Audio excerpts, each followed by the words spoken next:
जब हम समुद्र में सुरक्षा की बात करते हैं तो भारतीय नौसेना के जो चिन्ह है, एम्बलम, उस पे लिखा हुआ वाक्य है शन्नो वरुणा, यानी वरुण देवता हमारी रक्षा करें, जो वेदों से लिया गया है।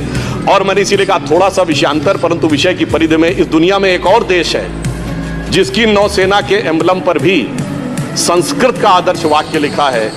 वो है दुनिया का सबसे बड़ा मुस्लिम देश इंडोनेशिया, जिसकी नौसेना पर लिखा है जलश्चैव जयामहे, यानी जल में भी मेरी जय हो।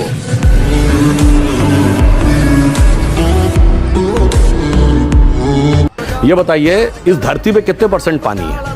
70% और 30% लैंड है। हमारे शरीर में कितना पानी है? 70%, 30% मांस है। दिमाग में कितना पानी है? 90%। ब्रेन में even percentage of saline in the oceanic water is almost similar to percentage of saline in your blood.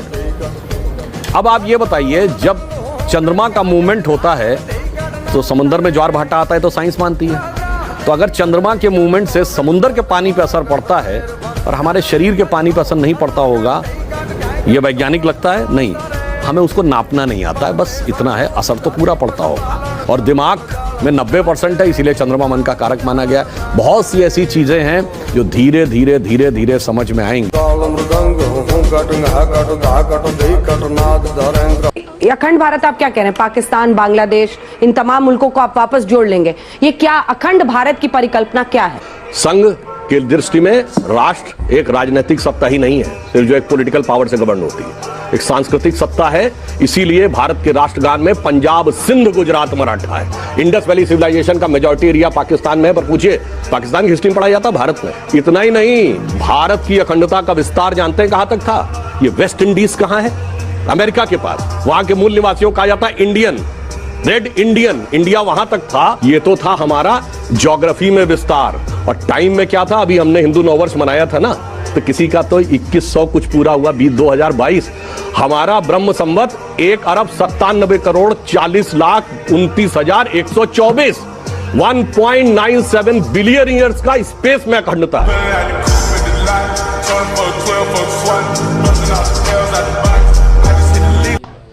आप कभी जापान में जाके चेक करिएगा, वहां एक डॉल पाई जाती है जो ऑस्टेरिटी, प्रिजर्वेंस और वैल्यूज और ब्लेसिंग की प्रतीक होती है।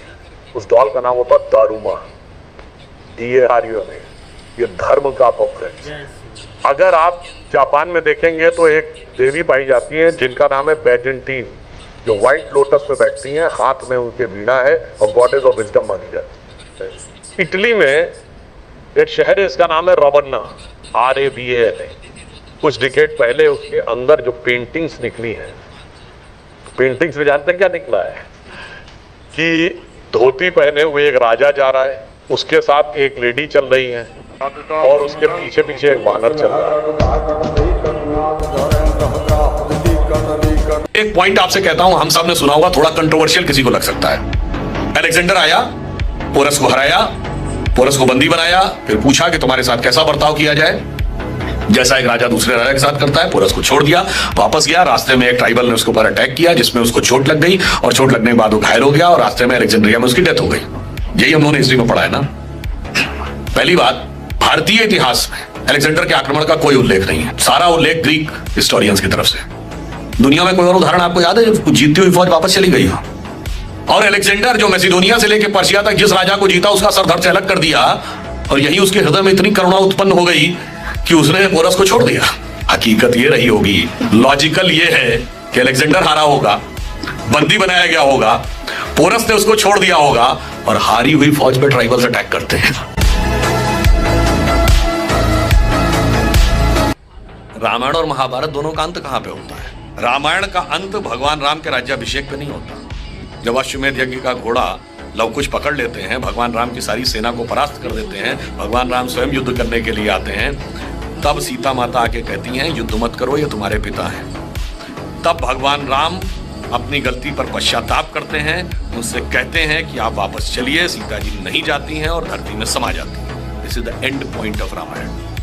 And end point of Mahabharata क्या है? युधिष्ठिर के राज्याभिषेक से नहीं, न यादवी वंश के समाप्त होने से, भगवान कृष्ण की मृत्यु द्वारका में बहेलिये के द्वारा तीर लगने से, इसका अर्थ क्या हुआ? दोनों ही महाकाव्य ईश्वरीय शक्तियों की आसुरी शक्तियों पर विजय पर समाप्त नहीं हो रहे हैं, ईश्वर के ईश्वरत्व पर स्त्री के सतीत्व की विजय पर समाप्त हो रहे हैं।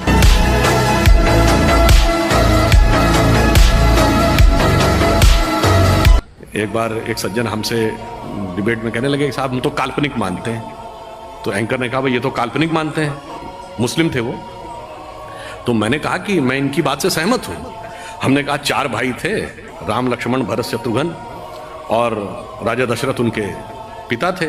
तो पिता के कहने पे राम चले गए वन में, तो लक्ष्मण भाई के रूप में वन में चले गए, भरत ने जाके वन में गए और थाली में राम की खड़ाऊं रख के लाके शासन किया। मैंने कहा एक और बाबरी परंपरा में भी एक 4 भाई थे, शुजा, मुराद, दारा और औरंगजेब। मैंने कहा एक ने बाकी 3 का कत्ल कर दिया, बाप को जेल में डाल दिया, और इतने से भी उसे संतोष नहीं हुआ, अपने सगे बड़े भाई दारा शिकोह का सर काटकर थाली में सजाकर जेल में बंद अपने बाप के पास भेजा।